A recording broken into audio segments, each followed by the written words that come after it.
A few moments later.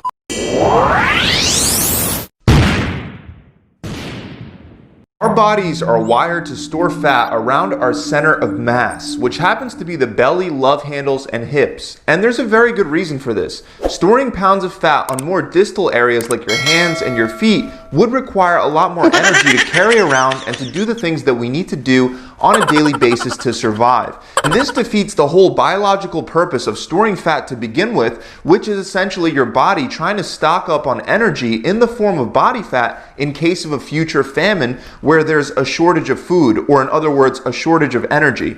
In sports like wrestling and judo, we can see that our center of mass gives us the leverage we need to carry heavy weight loads without expending a ton of energy. Do it!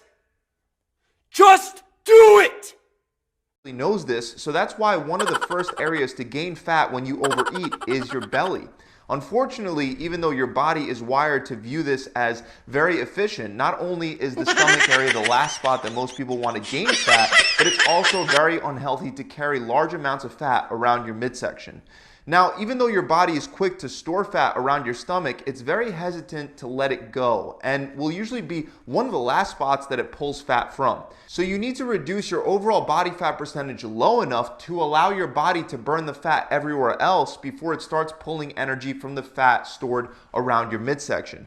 This is done mostly through diet. So a lot of times many people follow a strict diet, which becomes more and more difficult the longer you try to stick to it. So today I want to give you guys 14 quick guidelines that you could use to start burning body fat and belly fat as soon as possible without having to torture yourself in the process. And the very first extremely effective thing that you can do is limit the amount of high sugar foods that you eat. Sugar doesn't only taste good in the moment, but it makes you crave more sugar in the future. When you habitually eat things like cookies, ice cream, and cake, you actually wind up decreasing the sensitivity of your palate, which makes natural, healthy sources of sugar like fruit taste much less sweet and satisfying. There are also studies that show a direct link between having a high sugar intake and having higher levels of abdominal fat. This is due to the fact that sugar spikes insulin, which is a fat storage hormone, and it also decreases insulin sensitivity.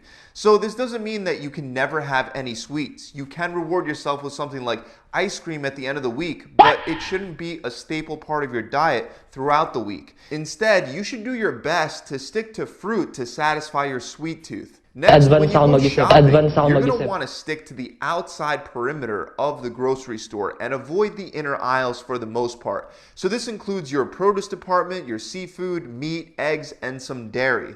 This is because the inner aisles are usually where you'll find all the processed food that ends up raising your insulin levels, increasing your daily calorie count, and of course contributing to the storage of fat around your stomach. However, other than high sugar cereals, chips, and cookies, there are some things in the inner aisles like rice, quinoa, and nuts that can actually fill up your stomach and help you reduce your body fat. So when you do go into the inner aisles, you want to follow the next tip, which is to pick mostly single ingredient foods. These are foods that have a low calorie density, which means that for the amount of space that they take up in your stomach, they'll only add a relatively low amount of calories to your daily total.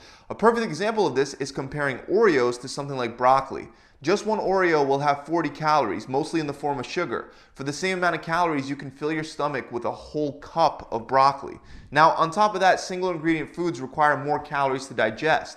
The Oreo will quickly and easily be broken down into simple sugar without much effort. Meanwhile, the broccoli will need more energy to be broken down, reducing the net amount of calories that you ultimately take in. We can see this again and again when comparing many other foods such as white bread to brown rice, for example. So generally, a great rule of thumb is to stick to whole, unprocessed, natural, single ingredient foods that either have a short shelf life, are frozen, or need to be boiled in order to eat them. Next, you want to watch out for added sugar. Even in the outside perimeter of your grocery store, you'll notice things that appear to be healthy like smoothies and juices, when in reality they're When you take a closer look at these foods and beverages that are marketed as healthy, you'll see that they're full of a ton of ingredients to help preserve the products, and especially full of added sugar to make them more palatable. If you want something like a natural smoothie, you're much better off making it fresh on your own by simply throwing in some fruits, vegetables, and water into a blender. Not only is this nutritious, but it'll actually help you drink more water throughout the day, which is actually the next tip, to drink more water. Now, the majority of people trying to burn fat think that water can be used to enhance weight loss and fat loss, so they try to drink tons of water throughout the day. Many of these same people will still continue heavily snacking throughout the day on high sugar fat foods like trail mix, but they'll still make sure that they get their 8-ounce glasses of water in for the day.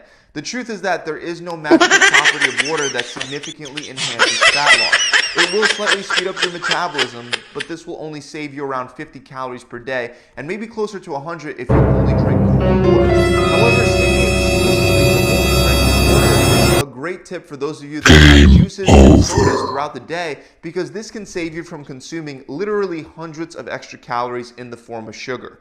Water is also one of the healthiest beverages you can drink because it helps carry nutrients from the food that you eat throughout your body.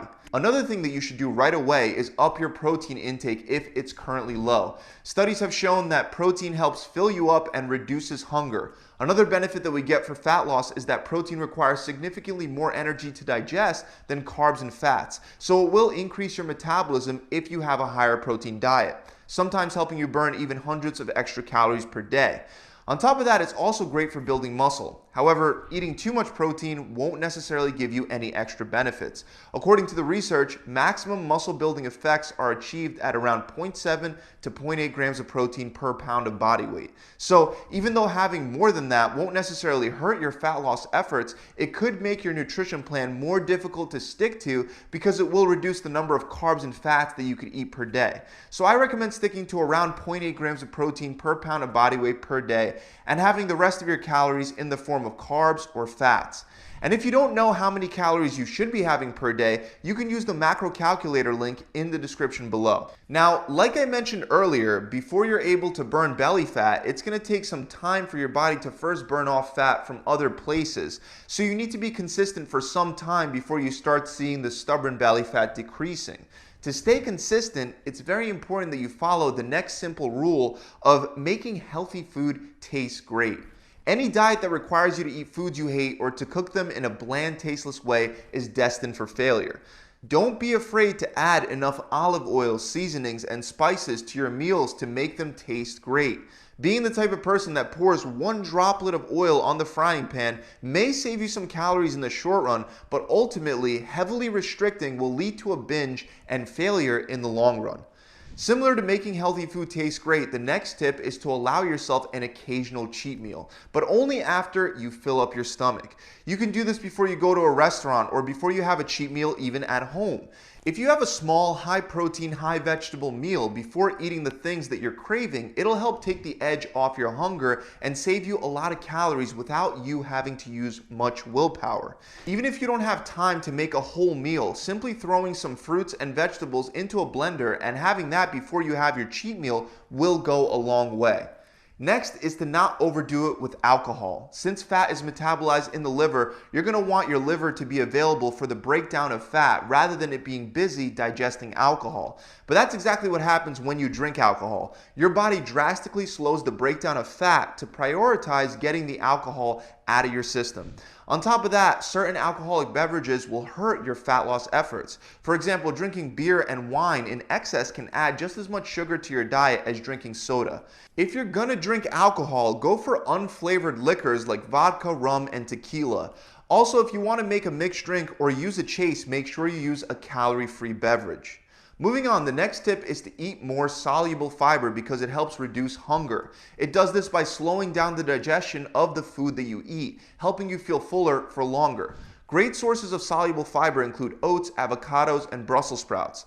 For those of you that are afraid of adding even healthy carbs like oats, remember that feeling full and satisfied on a day-to-day basis is a lot more likely to lead to a successful outcome in the long run because you'll be reducing your caloric intake naturally due to increasing your satiety rather than forcing restrictions.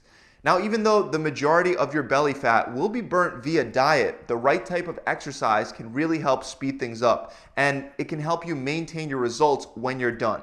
Weight training in particular will allow you to burn more calories, build more muscle, which will increase your metabolism, and it'll increase your insulin sensitivity, which will once again be great for fat loss.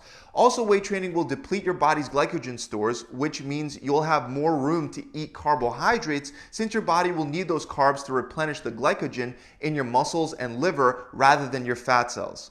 Another really important thing to do is to make sure that you get enough sleep. Sleep is crucial for your muscles to recover, and it's when you rest and sleep that your muscles grow. Getting enough sleep helps balance your hormones, whereas not getting enough will increase cortisol and decrease testosterone, which will promote fat gain and muscle loss. Do your best to get at least 6 to 7 hours of sleep per night to ensure that your body is primed for fat loss and muscle growth. Once you have your diet and weight training in check, you can add some high-intensity interval training to boost fat loss a little further. This should only be done when you hit plateaus and your diet and weightlifting is not enough on its own. If you don't want to adjust your diet and you want to keep eating the same amount that you've been eating, you can burn some extra calories by throwing in one 15-minute high-intensity interval training session per week at a time. This session should include full body exercises that get your heart rate up, like burpees, squat jumps, and rope slams. The goal is to work as hard as you can for a short duration, like 45 to 60 seconds, and follow that up with a short break round where you take 30 to 60 seconds off. Then repeat again and again for 15 minutes. These full body aerobic workouts are a great way to burn a lot of calories in a short amount of time without promoting muscle loss. Finally, the last tip for today is to set up your diet in a way that helps you eat less without you feeling hungry or deprived. For some of you, this may mean that you fast for the majority of the day and have a couple large meals. Intermittent fasting can be very effective for fat loss without having to eat all day long and without having to limit the size of your meals all that much. The downside, however, is that you do have to go for at least 16 hours per day without food. So while this may work for some, it won't work for others. Others may do a lot better by controlling their hunger with small meals throughout the day. Remember that the amount of meals you eat per day doesn't really determine how much fat you will lose. So choose the plan that is best for you. So those are the 14 tips that you can use to start losing belly fat without crazy restrictions. By following these simple suggestions, you will be able to stick to a healthy eating plan for longer, which will allow you to tap into the fat stores around your stomach over time. I really hope you enjoyed this video. If you have, make sure you subscribe to the channel and hit that bell icon. Also, if you're looking for a done-for-you workout plan that can be done at home or in a gym and also includes a customizable meal plan that'll be based around your particular preferences, whether that be intermittent fasting, carb cycling, one meal a day, keto, or vegan to name a few, then click the link below in the description to head on over to the website now. Between the 3 gyms we have in New Jersey and the online training, we've put thousands of people through these programs, and my clients that follow the plan can expect to lose at least 20 pounds or 5% of their body fat in only 6 short weeks. To learn more, click the link below, or you can visit my website directly at gravitytransformation.com. I'll see you guys soon.